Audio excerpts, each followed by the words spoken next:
Mag-convert tayo ng brake cylinder. Ito yung dating nakakabit. Kumparahin natin, maliliit ang ngipin niya, no? Mahirap mag-adjust. So ito ngayon yung bago. Medyo malaki yung ngipin niya. So ikakabit natin. Pero pares naman ang butas niyan, ano? Maglalagay lang tayo ng washer. So maglagay tayo ng washer. Tigta 3 washer.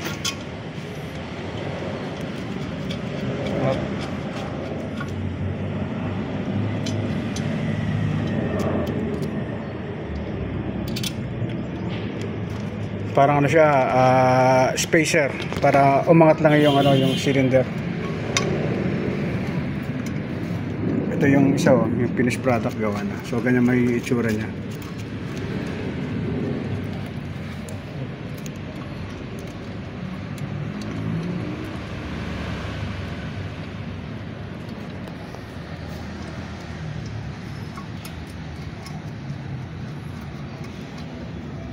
Ilagay na lahat yung 4 na tigta 3 washer. So, okay, higpit na.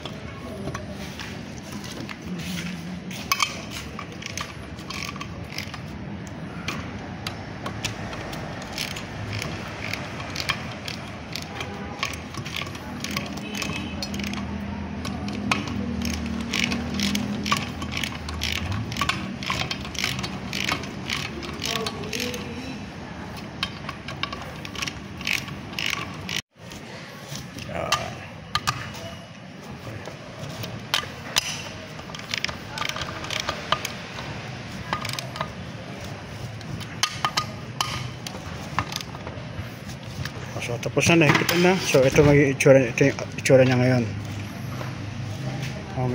May spacer, kabilaan yan. Yan. Sa kabila. Yan. So kabit natin, sukatin natin yung brake shoe. Yan. So makikita nyo, kailangan kasi nakapantay yan dito. Tsaka dito sa kabila. Ito. And then, dapat dito nakalapat yan dito. Yan. Dapat siya. Paikot. Yan. Kasi dati nung kinabit ko ito na walang washer, nakatagilid siya, nakaganon. So hindi na may kabit, nahihirapan. At mangyayari pa, iibahin natin yung lokasyon ng butas ng lock. Napakalayo ng lock, ayun, no?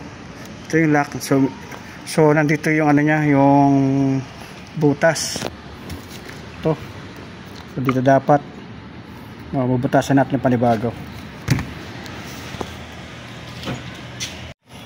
ng marking. Sila pantay rito, yan.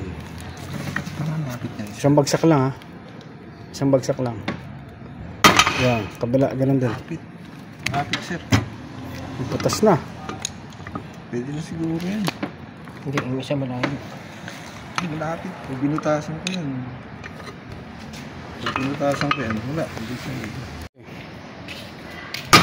So, naglagay tayo ng marking para butasan.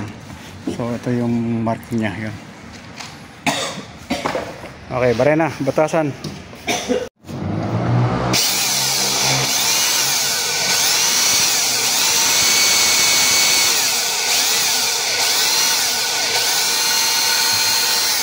Bagong butas para doon sa lock.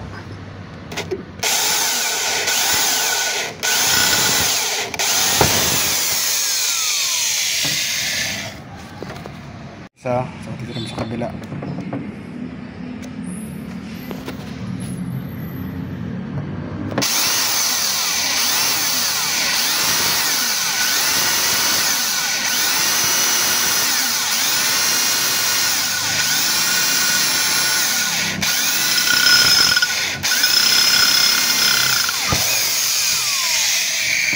So nabutasan na. Sige. Yan, nilagay na yung pako. Yan, okay. So lagyan natin yung brake shoe.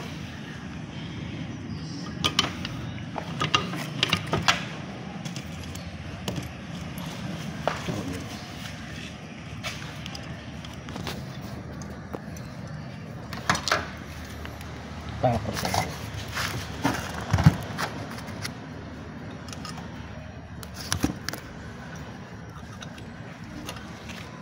Labis yung butas. Labis yung butas. Yan.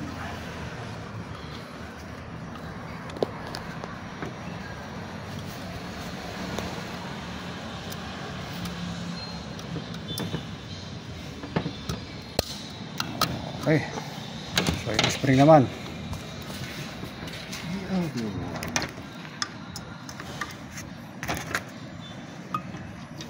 Yung pako, lusot nyo na yung pako. Mahirapan kayo yung pako. Kabila. Yan. Kabila. Parang laki. Ito ba yun? Wala siya. Ito ba yun? Ano ba yan? Lagyan na yung spring. Yan. Ito.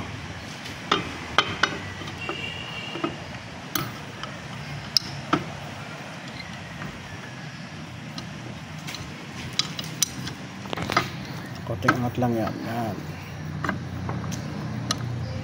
Sasalpak na. Yan. Okay. So, lock.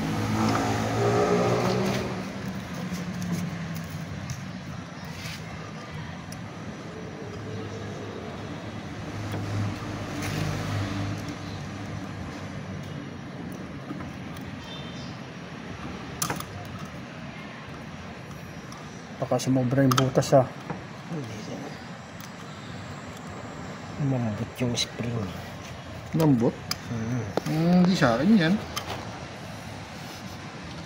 Ito ang mga bahay. Ano? Sabi ka no? Mainit. Ayan. So ito na yung finished product. Meron siyang washer, kabilaan, bawat butas meron. And then dapat to nakalapat yan dito, nakapantay yung brake lining. Yun, dulo.